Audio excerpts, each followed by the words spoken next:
atividade de investir é uma atividade otimista.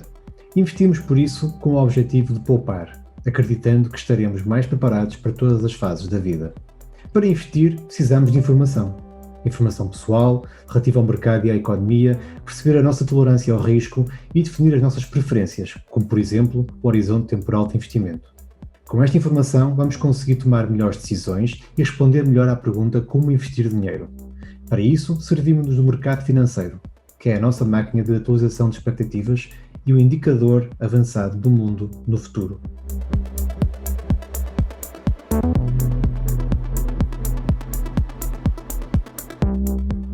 Sejam bem-vindos ao podcast Future Proof Talks, um podcast original da Future Proof Wealth Advisors. Eu sou o Vitor Ribeiro e neste primeiro episódio vamos falar de património e investimento, também de gestão de risco e do papel que o Financial Advisor tem na gestão desse risco e do património. Sabemos que existem várias visões sobre o que é património. Vamos procurar falar um pouco sobre as visões mais abrangentes, aquelas que envolvem ativos pessoais e de investimento, quer financeiro, quer não financeiro, sobre os recursos atuais e futuros e tendo em consideração as responsabilidades que assumimos em termos de dívida e em relação ao nosso estilo de vida.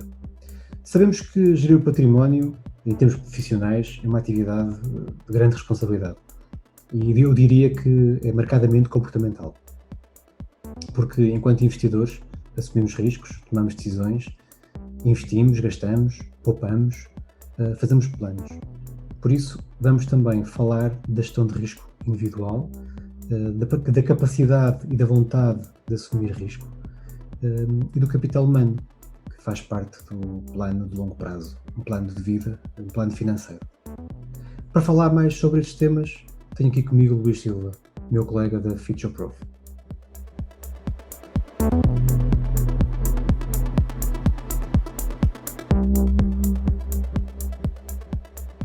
Olá, Luís. Então, bem-vindo aqui ao nosso primeiro episódio do Future Proof Talks.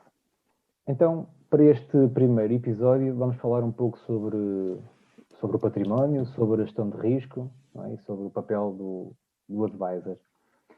Em relação ao património, nós temos muito aquela discussão e temos falado com muita gente e mesmo entre nós temos conversado que o que é que nós devemos incluir naquilo que é o património de um investidor, não é? E para construirmos aquilo que nós chamamos o Life Balance Sheet. O que é que tu achas? O que é que devemos incluir nesse balanço?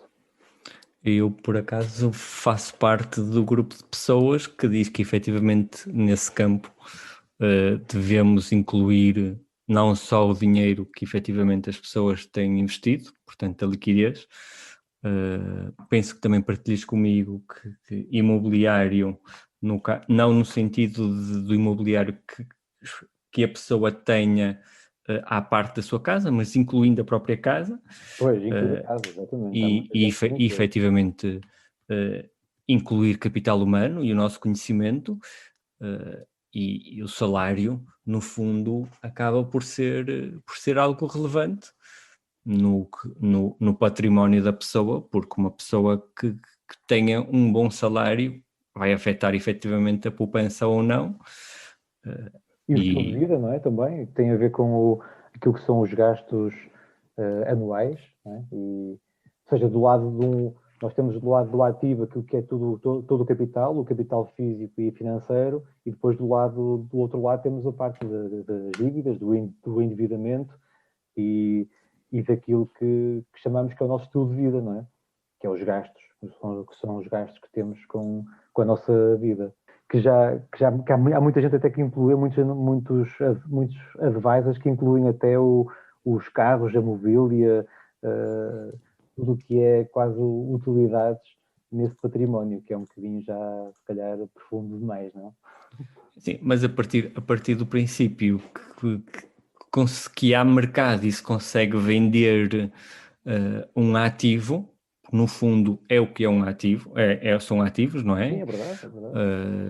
Quer dizer, o carro em segunda mão não é o preço de um carro normal, mas no fundo tem-se se calhar 5, 10, 15 mil euros, que é o valor do carro, não é? As seguradoras, em caso de acidente, também fazem esses cálculos. É verdade. Portanto, é um ativo, tem um E valor isto. Sim, sim. Sem dúvida. que efetivamente, não é? E contabilisticamente vai sendo abatido e o próprio mercado vai dando um valor diferente. E se chegarmos ao pormenor de realmente querer calcular todos os bens ou o valor que uma pessoa tem que se incluir desde a casa, independentemente de eu viver neste momento vivo em minha casa, mas tem que ser por possibilidade de, no limite, se passar por dificuldades, pode-se vender a casa e comprar, e comprar uma mais pequena. Ou seja, é um ativo. Precisamente. Não é? A facilidade com que se transforma em liquidez é que pode efetivamente criar também ali um diferencial no valor, porque no imobiliário, claro, quando, Não é tão quando fácil, não é? claro, e quando encontramos uma pessoa em stress financeiro, é uma situação bastante negativa para vender imobiliário, porque a pressa vai fazer com que se calhar tenhamos que dar um desconto significativo no imóvel, não é? Sim, isso até me faz lembrar um pouco aquele tipo de investidor que tem um património muito concentrado em imobiliário, não é? E acaba por ter, se calhar, uma liquidez reduzida, ou seja, tem um património alto e uma liquidez reduzida que pode ser complicada para fazer face às necessidades do dia a dia. Correto, conheço quem fez isso durante muito tempo, décadas, e depois, agora na situação da crise europeia, viu-se com dificuldades para criar liquidez, e estamos a falar de uma pessoa que eu conheço bastante bem e tem um património significativo. Não vamos chegar ao exagero de dizer que a pessoa passou fome, mas efetivamente uma pessoa com aquele património, contar os tostões quase para ver se chega ao final do mês, pareceu uma situação assim um bocado... Caricata, exato. Exatamente, curiosa, pelo menos.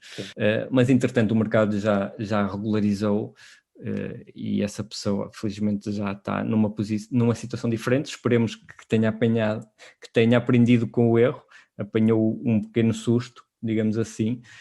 Mas por outro lado, é uma coisa que eu acho bastante engraçada. Em termos comportamentais, um imóvel, talvez porque a pessoa consegue ver e avaliar de outra forma, exatamente, e de outra forma que ações ou um bem imobiliário, um fundo, ETF, porque eu garanto que se essa pessoa acabou por ganhar dinheiro com os imóveis, e garanto que quase que se essa pessoa tivesse em ETFs ou em fundos, tinha vendido porque precisava do dinheiro. Claro. Ou seja, no imóvel não estava disposto a vender àquele preço porque achava que era injusto, não fazia sentido. E num ETF ou num fundo. Exatamente, e num ETF ou no fundo, como uma pessoa não vê, ou é uma pessoa que tem conhecimentos elevados e analisa e chega à conclusão... Tem um plano, não é? Exatamente, plano. Sim, que é uma das coisas que nós discutimos sempre, para que as pessoas não entrem nesta situação de ter que vender os bens a desconto, que no fundo é o que acontece, não é? E focamos muito o plano, foi até na formação que demos no ISEG, foi uma das coisas que eu me foquei bastante. Primeiro passo, um plano, e efetivamente é por onde temos que começar. Sim.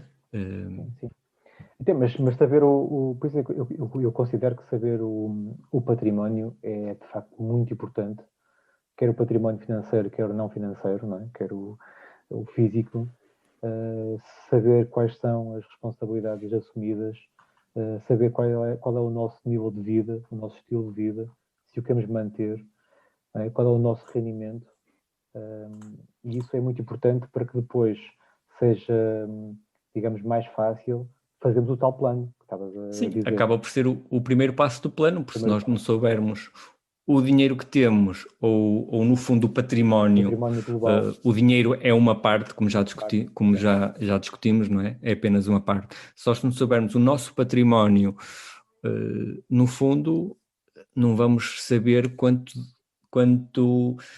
património no futuro vamos necessitar para manter o nosso estilo de vida. Sim.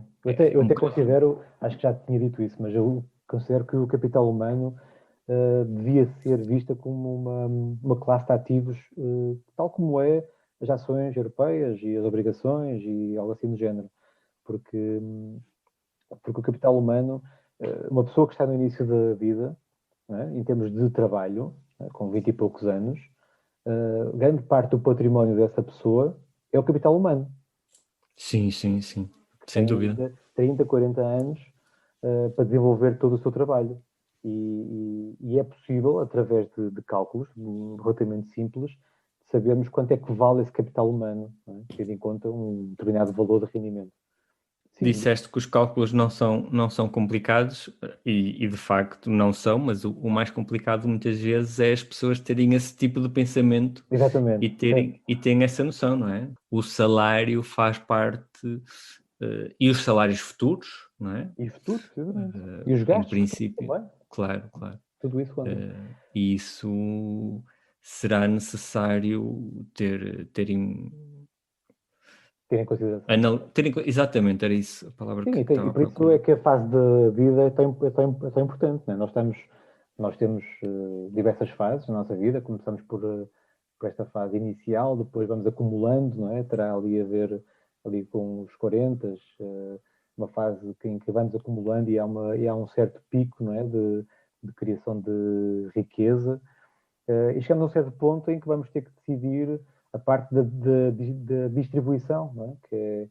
Que muitas vezes tem a ver com aquilo que nós pensamos que vamos gastar em termos de reforma para manter o nosso estilo de vida, ou porque queremos dar também a alguém, ou porque queremos fazer alguma coisa, ou viajar, ou algo assim mais pensado. Por isso, sim, tudo isso faz parte do plano e o seu património hoje é muito importante. E eu digo também muitas vezes isto, que há muitas pessoas que pensam que 40 anos, com 40, com 50 já é tarde para fazer este plano. Não é nada tarde. Amanhã será mais tarde, não é? O dia há uma frase muito engraçada que é: o dia ideal para começar a investir é ontem. Exato. Mas o segundo dia ideal é o hoje. Precisamente. Portanto, é sempre tarde. É. Nós temos sempre aquele exemplo do Warren Buffett, né, que poupa, que investe há 75 anos. Não é? Também isso tem um grau de longevidade de investimento incrível.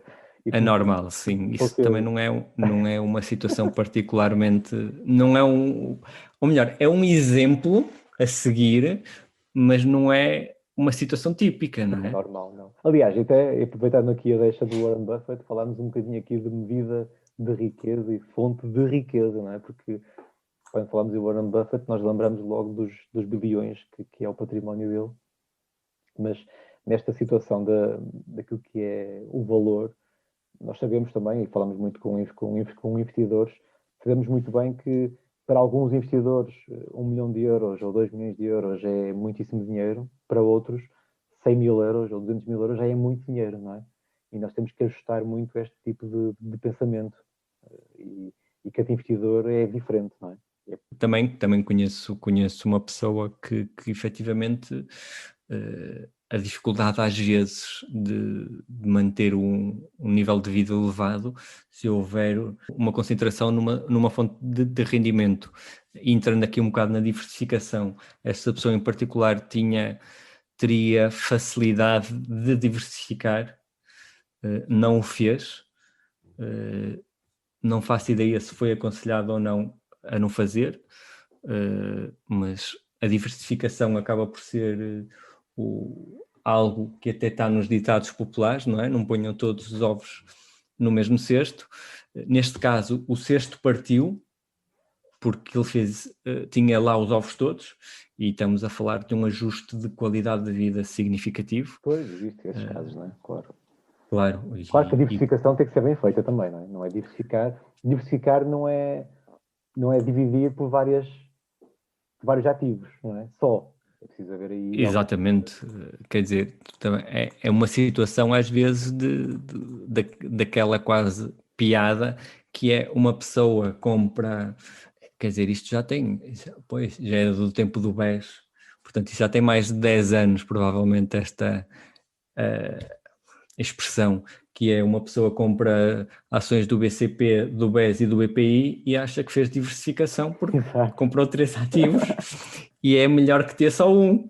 Exatamente. Portanto, e no fundo sabemos que há uma correlação elevadíssima e ainda por cima nem sequer estamos a falar de bancos internacionais, era tudo de bancos portugueses e no fundo na altura que eu ouvia esta expressão ainda nem tínhamos passado pelo que passamos. Sim, claro. Pois. Portanto, já na altura, ironicamente, se dizia que não há diversificação se efetivamente comprarmos só bancos ou só bancos nacionais.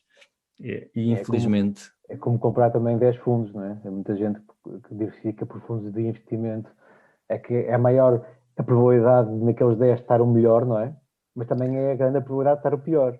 Sim, então é muito isto. E honestamente, e agora mudando um bocadinho para outro desvio comportamental, para mim nem é a pessoa que compra 10 fundos semelhantes, é a pessoa que vende um fundo acionista mundial, digamos assim, para ganhar dinheiro, porque o fundo está positivo, e depois, o que é que vai fazer com o dinheiro? Compra outro fundo semelhante. Semelhante, exatamente. Isso só mesmo. para ter aquela ideia que ganhou dinheiro, mas no fundo, quer dizer, acabou foi por pagar impostos. É preciso ter um plano, seguir esse plano. Claro. E estar muito bem definido, até porque nós temos o tal perfil psicológico, que cada um de nós é diferente, não é? Sabemos todos isso. Aliás, até nós falamos muito sobre isto e debatemos isto com os investidores e entre nós, que a maior parte das pessoas tem um sentimento, tem um certo nível de aversão à perda, não é? Ao contrário do que dizem aqueles modelos mais tradicionais, que somos racionais, não é? Que dizem que as pessoas, os investidores são avessos ao risco e têm expectativas racionais. Na realidade, os investidores são avessos à perda e têm expectativas enviesadas. Por isso, a nossa personalidade influencia muito aquilo que é o nosso investimento, não é? Nossa forma de gerir o património. Eu penso que o plano acaba por ser o principal para controlar os nossos viés, pensarmos de uma forma estruturada e, se for preciso, mesmo que façamos só para nós, escrever o plano, para numa situação de maior stress irmos ver quais eram as nossas ideias que tivemos quando a nossa mente estava clara, porque em momentos de stress e momentos que o S&P cai 30% num mês, como foi em março de 2020, não temos um pensamento claro, ou pelo menos a maioria das pessoas não tem. Eu não tenho. Sim, são as emoções, não é? Claro, as emoções tomam muito conta de nós. E eu agora também na formação que demos com o ISEG-S, uma das coisas que disse foi: um profissional muitas vezes não é uma pessoa que não tem sentimentos. Eu sou uma pessoa emocional e que efetivamente tem alguns vieses, simplesmente temos noção que eles existem e não vamos investir com base no que estamos a sentir no momento, mas sim num plano que foi desenvolvido quando estávamos com a mente clara, não é? Não podemos pôr em risco o futuro por causa de uma situação emotiva e impulsiva de momento, não é? E isso leva-nos à tal gestão de risco, que lançaria agora o próximo tema.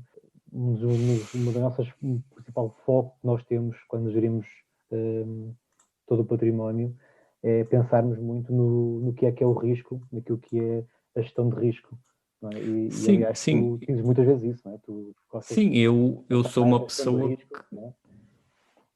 sou uma pessoa que diz efetivamente que nós somos gestores de risco. Nós não somos gestores de retorno. Nós não temos controle sobre o retorno que o mercado vai dar ou não.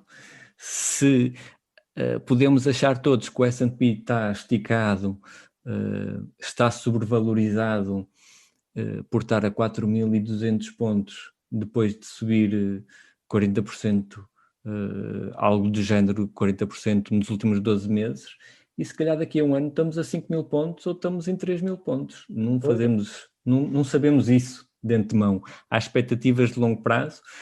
O curto prazo, principalmente o ano que vem, é a tirar uma moeda ao ar. Sim, aleatório, não é? Exatamente. Sim. E nós o que fazemos... É gerir risco, pois. Exatamente. É aquilo que temos que nos preocupar com aquilo que temos controle, não sobre o que não temos controle. E eu acho que, infelizmente, há muito foco no retorno. A gestão de risco, eu vejo a gestão de risco como uma forma de antecipar e de quantificar aquilo que é o potencial de perdas. E isto faz parte do nosso cotidiano, não é? Nós temos várias métricas que podemos usar, isto em termos de portfólio, mas se calhar falando agora só um bocado da parte do risco individual, eu gostava de que falássemos um pouco aqui sobre aquilo que é os riscos mais relacionados com a nossa vida, né? com o nosso risco financeiro também. E tem a ver, por exemplo, um deles que me estão a recordar agora, que queria falar um pouco sobre isso, era o risco de morte prematura, que muita gente, acho eu, que não tem isto bem presente, não é? E que é muito importante. Existem os seguros de vida que podem antecipar um bocado podem transferir esse risco, não é? Mas o risco de morte prematura pode pôr em causa toda a estabilidade, claro, não é óbvio, individual põe de certeza, mas em termos de familiar. E eu ligo muito a essa vertente que nós, quando temos uma família ou uma organização que depende muito do rendimento de uma pessoa, essa pessoa tem que pensar, não é? Tem que pensar que pode estar a pôr em causa caso aconteça alguma coisa, não é? E temos que ter noção disso, e daí este risco individual, essa gestão de risco, antecipar perdas, antecipar potenciais danos, é muito importante. Isso leva-nos logo a outros tipos de risco, como o risco de saúde, não é? O risco também de longevidade, que era outro risco também que queria falar um bocado. Não sei se tens algum insight em relação a esse. Tenho sobre o risco de longevidade, lembro-me de ler num livro do CFA, penso que foi do CFA, sobre algumas histórias até engraçadas e algumas estatísticas. Primeiro, estava um exemplo de uma pessoa que estava a fazer um plano tendo em consideração a esperança média de vida do investidor, e no caso, se fizermos com base na esperança média de vida, há 50% de probabilidade dessa pessoa ultrapassar a esperança média de vida, não é? Exato. Portanto, não é assim que é tão média, linear. não? Exatamente, não é assim tão linear como, olha, a minha esperança média de vida num país desenvolvido é aos 76 anos e vamos fazer para os 76. Não. A outra situação é, no caso de risco de longevidade, o plano ser familiar e não só daquela pessoa. Claro. Imaginemos que a pessoa tem o homem com esperança média de vida até aos 76 ou 78, a senhora até aos 81, 82, mas eles dois juntos, o facto de um continuar vivo, tendo o outro falecido, ainda aumentava mais a visão, porque são duas pessoas no fundo, não é? E aumenta significativamente o risco de longevidade, e temos que planear para um prazo ainda mais alongado, e ter efetivamente em consideração... E ter vários cenários, não é? Daí as simulações serem importantes, não é? Para podermos simular precisamente esse potencial de... Sim. O risco na média ou... O risco de falência é efetivamente um risco significativo. Que é o risco de running out of money, não é? Para lançarmos agora o último tema, já agora, seria a tolerância ao risco, portanto, e a importância que é sabermos qual é a nossa capacidade e a nossa vontade para tomar risco. porque elas são diferentes, não é? Acho que o mais perigoso é uma pessoa ter imensa vontade de assumir risco e baixa capacidade, e no fundo entrar numa situação em que está a assumir um risco exagerado, porque tem vontade de o fazer, lá está, se calhar atrás daquele retorno que só assumindo uma quantidade de risco significativa é que o consegue, se o conseguir, e a capacidade, sendo pouca, acaba por ser algo que pode trazer uma situação financeira complicada. Sim, eu acho que na parte da capacidade temos muito que fazer. É uma análise muito objetiva, na minha opinião. Acho que temos que perceber quais são as necessidades financeiras, ou seja, de curto e longo prazo. Temos que perceber quais são esses objetivos, não é? Que tipo de objetivos é que temos, defini-los bem, em termos de preferências também. E essa capacidade depois também tem a ver muito com o nosso estilo de vida, com a forma com o nosso património atual, com aquilo que vamos desenvolver também, não é? Vamos ganhar no futuro. Portanto, isso é uma capacidade, até porque as pessoas podem ter de facto muito património e a tal capacidade para tomar risco, podem até têm uma série de métricas que costumam usar, que é a questão de estar em bom estado, ter boa saúde, ter muitas fontes de rendimento, ou seja, têm uma boa capacidade para assumir risco, até risco acima da média, mas depois aí está, em termos psicológicos, em termos de comportamentais, existe pouca vontade para tal, não é? E esse contraste muitas vezes não é percebido. Por isso, na parte até da vontade de assumir risco, eu diria que há aqui uma componente muito mais subjetiva. E aqui voltamos outra vez a falar do perfil psicológico, que é fundamental de traçarmos para medir precisamente esta vontade. Depois, claro, há uma série de métricas que temos usado para medir um bocado isto, né? Que é a máxima queda, o VAR, há uma série de métricas mais matemáticas e estatísticas que nos ajudam aqui a compor, e está, ajudam-nos aqui a gerir a carteira conforme o risco, não é? Pois, às vezes a minha dificuldade é sempre, por muito preciso que a matemática seja, às vezes a dificuldade é as pessoas perceberem e saberem o tipo de quantidade de risco que estão dispostas Podem assumir, não é? Podem e que estão assumir, dispostas, claro. e normalmente as pessoas acham que conseguem assumir um pouco mais risco do que aquilo que efetivamente conseguem. Exato. Porque quando nós estamos com a nossa mente clara, achamos que conseguimos e efetivamente até poderia não há uma razão para não conseguir, mas depois quando o mercado cai, deixa de ser números no Excel e passa a ser dinheiro que efetivamente aquela pessoa está a perder. As emoções tomam conta, o stress toma conta. E daí a nossa importância aí, não é? Efetivamente, sim, claro. E eu às vezes costumo dizer que tinha alguns telefonemas que uma pessoa quase às vezes mais parece um psicólogo ou até um coaching comportamental do que propriamente atirar com números ou dizer como é Eu que os acho que mercados isso é muito estão a importante. correr, não é? Sabes que eu li outro dia num artigo da Vanguard, precisamente, que o valor acrescentado do advisor é muito medido em 4 ou 5 vertentes, é muito visto em 4 ou 5 vertentes.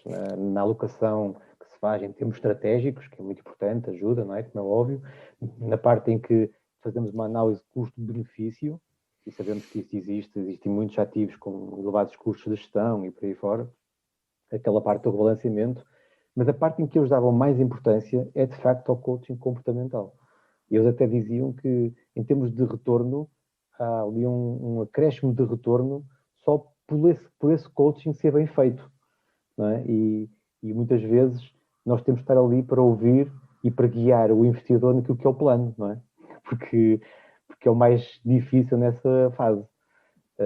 Aliás, eu até, sabes, costumo dizer isto, temos isso escrito até, que é uma frase do Daniel Kahneman, que diz que o financial advisor ideal é uma pessoa que gosta do investidor, e não se importa com os seus sentimentos, não é?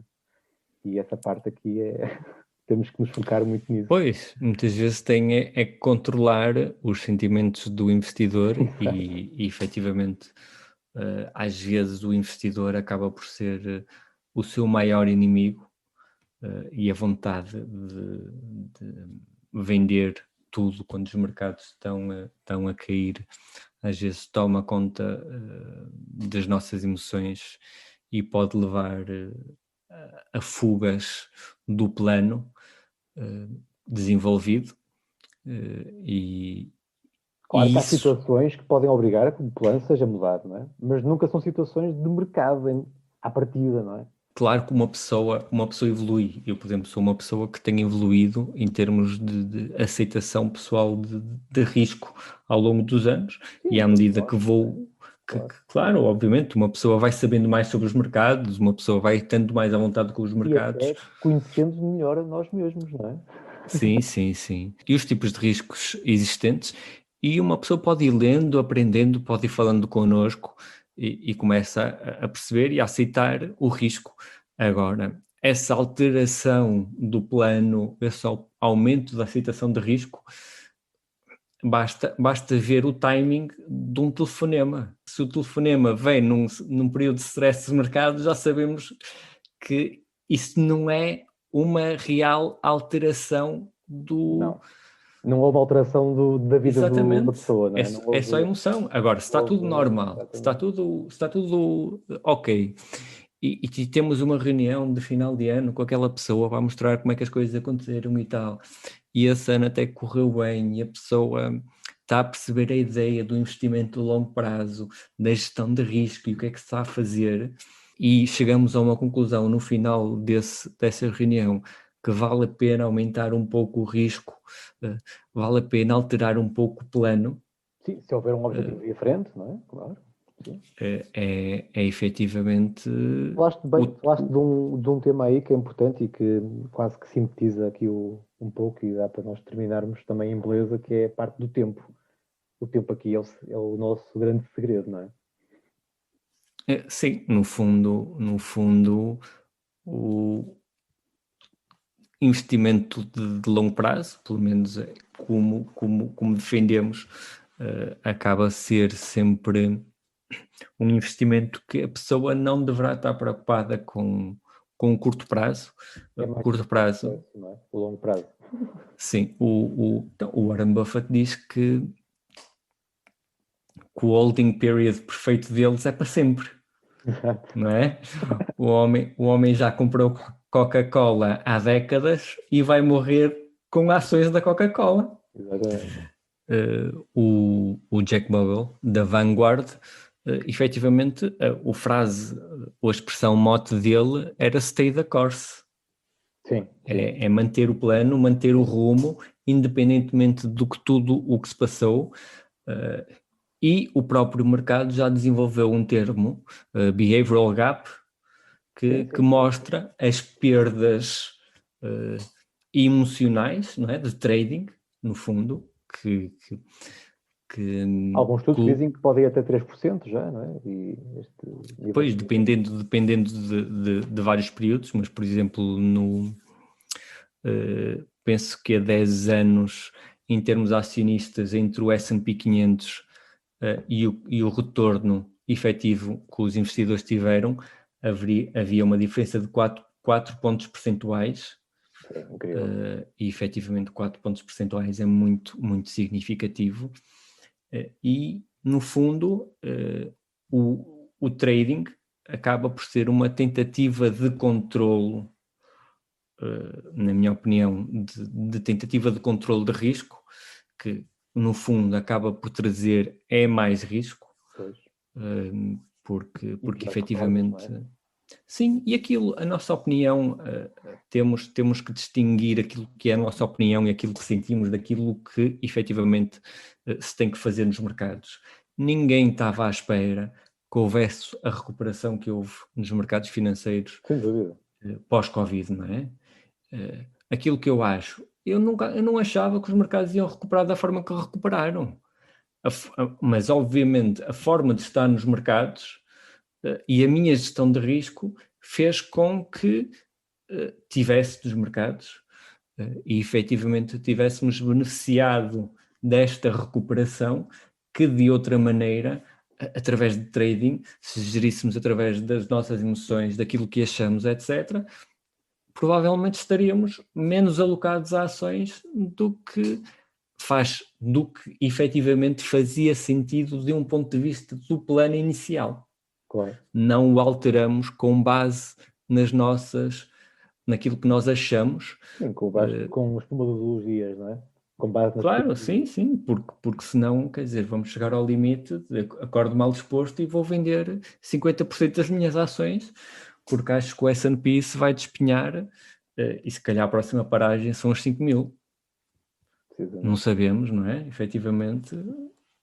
Por isso, vamos planear, saber bem qual é o nosso património, perceber bem o que é que compõe cada uma das áreas a nível patrimonial, quer físico, quer financeiro, o endividamento, o nosso estilo de vida, a nossa perspectiva de rendimento, conhecer bem a nossa tolerância ao risco, saber qual é a capacidade que temos de assumir risco, qual é a tolerância em termos de vontade também de assumir esse risco, saber os nossos riscos individuais, longevidade, morte prematura, risco de saúde e outros tipos de riscos que existem sempre na nossa vida e que nos vão acompanhar e que há formas de atenuar, há formas de os transferir e claro, isso tudo envolve um plano e envolve seguir o plano. Manter o rumo. Manter o rumo. Obrigado, Luís. Obrigado, Vítor. Até à próxima. E até à próxima.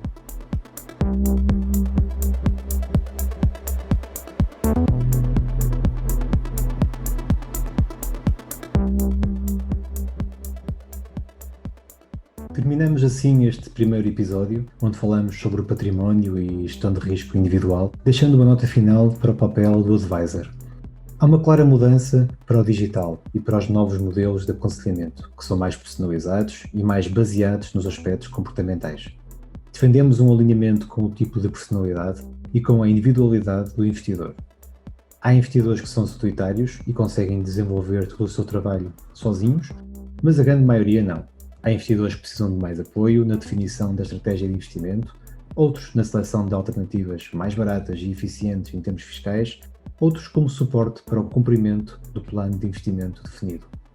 Para mais conteúdos e informações, acedam a futureproof.pt e às atualizações do nosso LinkedIn e Twitter. Património e risco são variáveis dinâmicas. Não se esqueçam de planear.